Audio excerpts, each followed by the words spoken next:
الحمد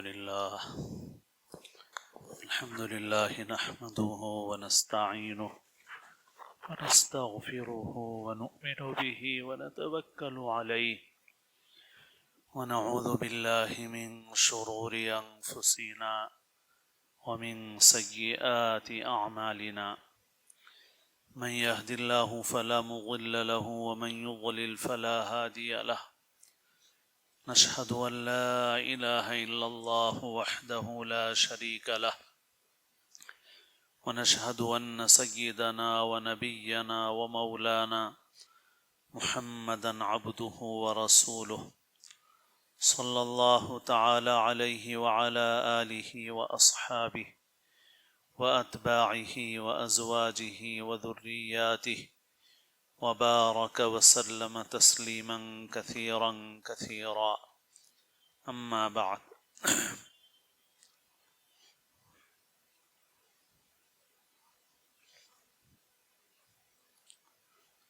قال النبي صلى الله عليه وسلم من أكل طيبا وعمل في سنة وأمن الناس بوائقه دخل الجنة۔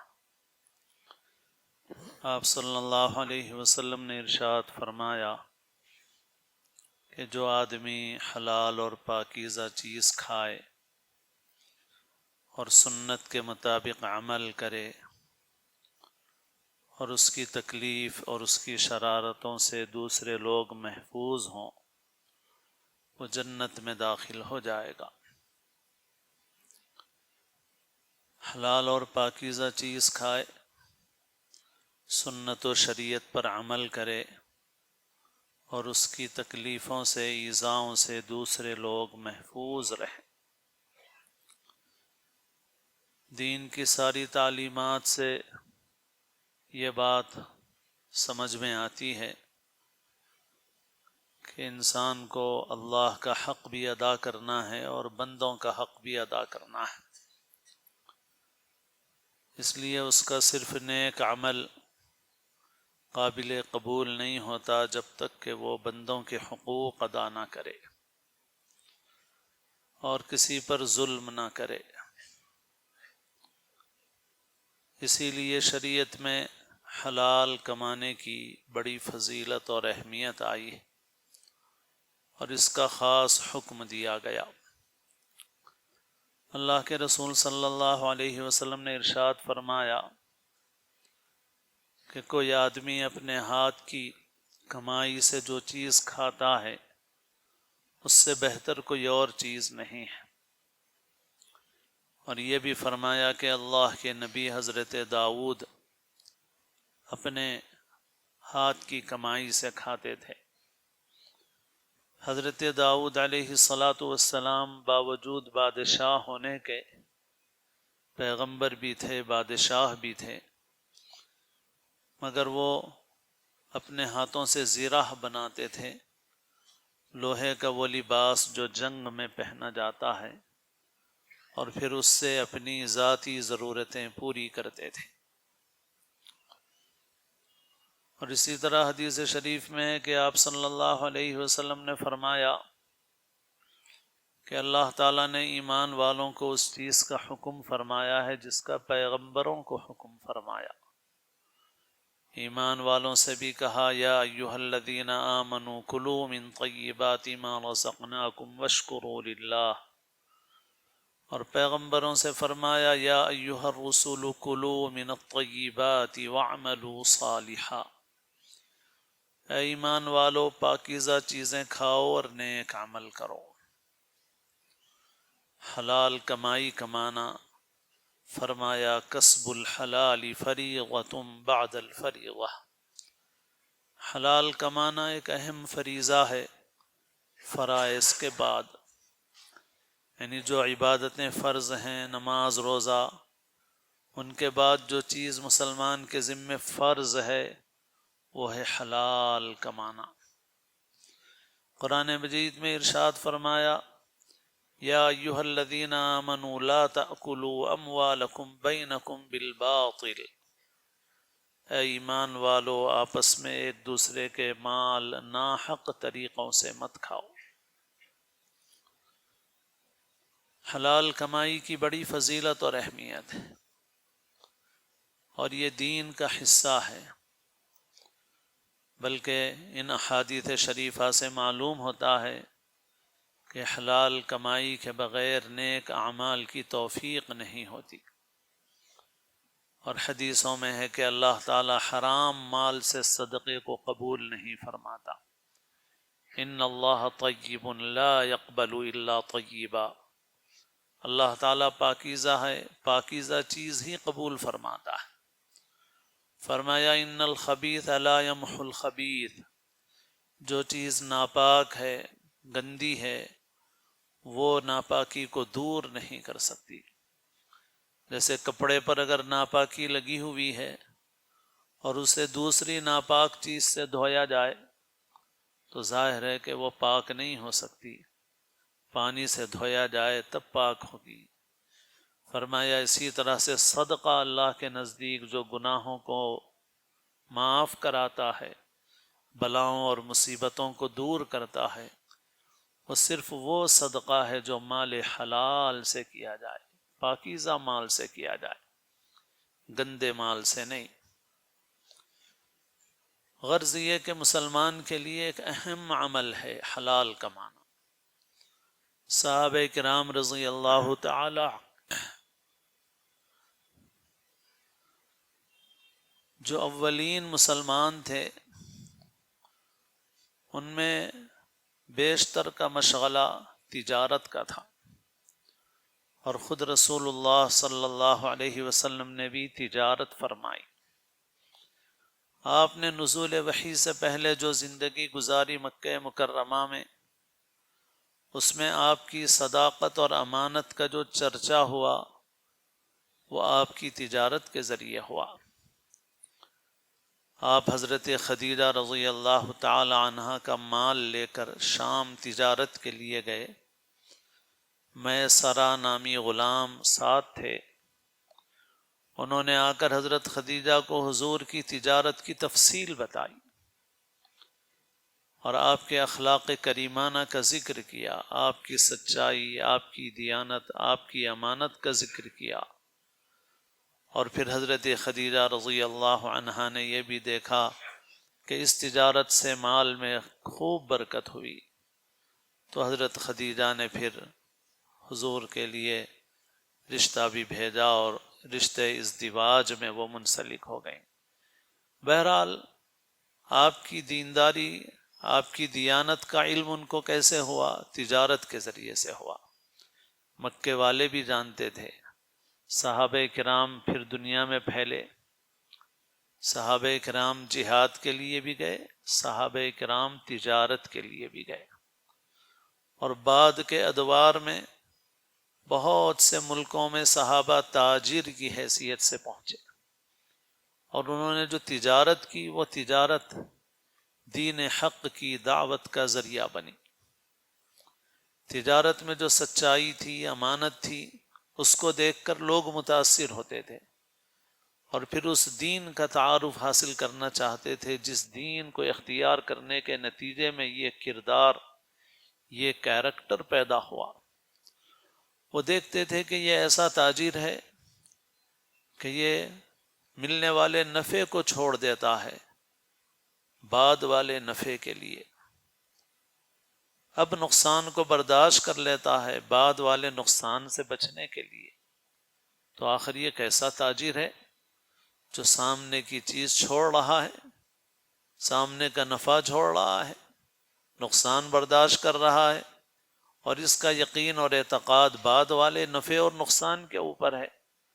تو لوگ پوچھتے کہ بھئی یہ کون سا دین ہے، کیا تعلیم ہے، لوگ اس سے متاثر ہوتے۔ تو غرض مسلمان کے لیے یہ اہم شعبہ ہے، لیکن ہم لوگوں میں دین کا جو تصور ہے وہ دوسرے لوگوں کی طرح محدود ہو گیا ہے، اور ہم نے یہ سمجھا ہے کہ دین نماز روزے کا نام ہے بس، نہیں، دین زندگی کے ہر شعبے کو شامل ہے۔ اس لیے مسلمانوں کو ان تمام شعبوں میں اپنے کو مسلمان کی حیثیت سے لگانا چاہیے، لیکن جب ہم یہ دیکھتے ہیں کہ کیا صورتحال ہے تو ہمیں معلوم ہوتا ہے کہ اس میں مسلمان جب لگتا ہے تو اپنے کو مسلمان نہیں سمجھتا، گویا نعوذ باللہ بس کمانا ہے۔ اللہ کے رسول صلی اللہ علیہ وسلم نے فرمایا کہ ایسا حال ہوگا، ایسا زمانہ آئے گا لوگوں کے اوپر کہ لا یبالی المرء ما اخذ منہ امن الحلال ام من الحرام، کہ انسان پرواہ نہیں کرے گا کہ کہاں سے مال حاصل کر رہا ہے، حلال سے یا حرام سے، اس کی پرواہ نہیں ہوگی انسان۔ تو ایسا ہی حال اب نظر آ رہا ہے۔ اب مسلمان نہیں سمجھتا کہ اس میں بھی دین ہے، مسلمان سمجھتا ہے دین مسجد میں ہے، دین نماز میں ہے، دین روزے میں ہے۔ بعض مسلمان حلال کمانے کی طرف متوجہ نہیں ہے۔ بعض لوگ دینداری کا مطلب یہ سمجھتے ہیں کہ کمانے میں محنت نہ کی جائے، حالانکہ ایسا نہیں۔ جیسے میں نے عرض کیا، صحابہ کرام تاجر تھے، حضرت عثمان بہت مالدار تھے، حضرت عبد الرحمن ابن عوف بہت مالدار تھے، اولیاء اللہ میں حضرت پیران پیر سیدنا شیخ عبد القادر جیلانی رحمۃ اللہ علیہ بہت بڑے تاجر تھے، ائمہ فقہا میں امام اعظم ابو حنیفہ رحمۃ اللہ علیہ بہت بڑے تاجر تھے، اور بہت ساری مثالیں ہیں کہ جو بڑے بڑے لوگ اس امت کے اندر گزرے ہیں دین کے اعتبار سے، وہ اس کے ساتھ ہی ساتھ تجارت میں بھی بہت آگے تھے، اس میں بھی بہت آگے تھے۔ اب اچھا، اگر کمانے کی بات آتی ہے تو آج کل مسلمانوں میں ایک بڑی بیماری ہے، وہ یہ ہے کہ مسلمان بغیر محنت کیے اور بغیر تجارت کا کوئی خطرہ مول لیے ہوئے چاہتا ہے کہ آسانی سے نفع مل جائے، اور اس چکر میں ہم دیکھ رہے ہیں کہ مسلمان اپنا بہت سارا مال ضائع اور برباد کر رہے ہیں۔ بہت سے دھوکے باز آتے ہیں اور وہ مسلمانوں کو دھوکہ دیتے ہیں اور ان کا مال ہڑپ کر جاتے ہیں۔ ہمیں تو یہ شبہ ہوتا ہے کہ بہت سے لوگ منصوبہ بند طریقے سے مسلمانوں کی معیشت کو اس طرح سے نقصان پہنچا رہے ہیں۔ جیسے کرناٹک کے لوگ، بنگلور کے لوگ ماشاءاللہ بہت اچھے ہیں، بہت دیندار ہیں، بہت دینی کام کرتے ہیں اور ہم سے زیادہ تجارتی مزاج رکھتے ہیں، لیکن ابھی چند برس پہلے وہاں پر کئی ایک بڑی بڑی کمپنیاں ڈوب گئیں۔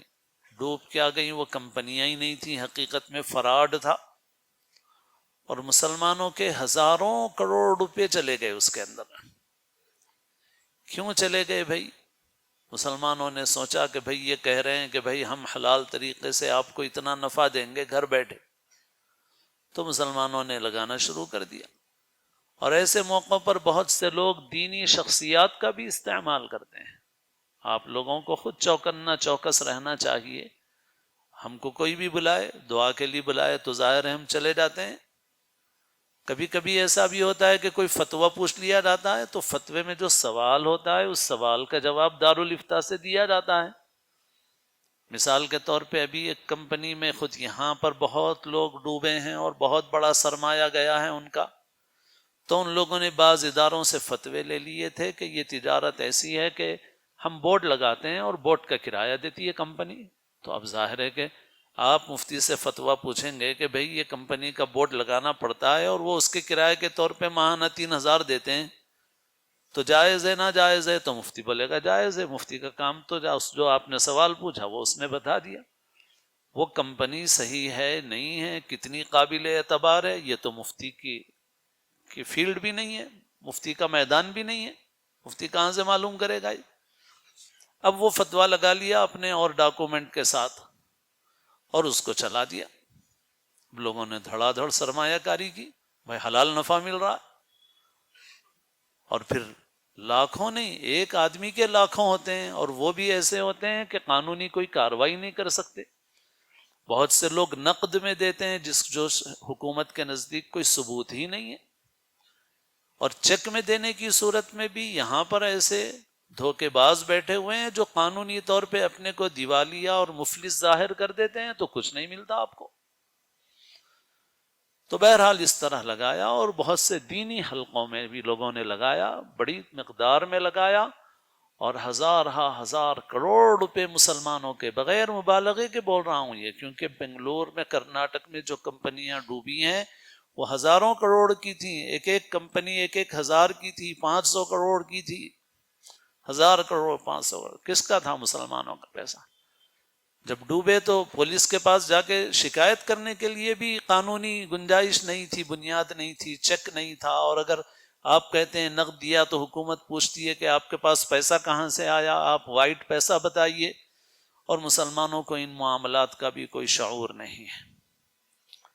جو انکم ٹیکس کے قوانین ہیں اس سے بھی جس مسلمان کو بھی اللہ تعالیٰ نے کچھ مال دیا ہو اس کو واقف ہونا چاہیے اس سے، اور اس کے مطابق اپنے پیسے کو محفوظ رکھنا چاہیے۔ دھوکے سے نہیں کمایا، جھوٹ سے نہیں کمایا، حلال کمایا، طریقے سے کمایا، مگر ہر سال اس کا تختہ داخل کر کے آپ بتا دیں کہ بھئی اتنی ہماری کمائی ہے، تو حکومت کے پاس وہ پیسہ آپ کا وائٹ ہے، سفید ہے، قانونی پیسہ ہے۔ آپ نہیں بتاتے، آپ حلال کماتے ہیں، آپ کئی برس میں 50 لاکھ جمع کرتے ہیں، آپ زمین لیتے ہیں، آپ جائیداد لیتے ہیں، حکومت پوچھتی ہے کہاں سے آیا آپ کے پاس، آپ جواب دینے کے موقف میں نہیں رہتے حکومت کو، حالانکہ آپ نے کوئی غلط کام نہیں کیا۔ تو بہرحال نہ یہ بتانے کے موقف میں ہے، نہ شکایت کے موقف میں ہے، اس طرح مسلمانوں کا بہت بڑا سرمایہ ڈوب گیا۔ سہولت پسندی ہے، بہت ساری کمیاں ہیں ہمارے اندر، مسلمان کو اس میدان میں آگے ہونا چاہیے۔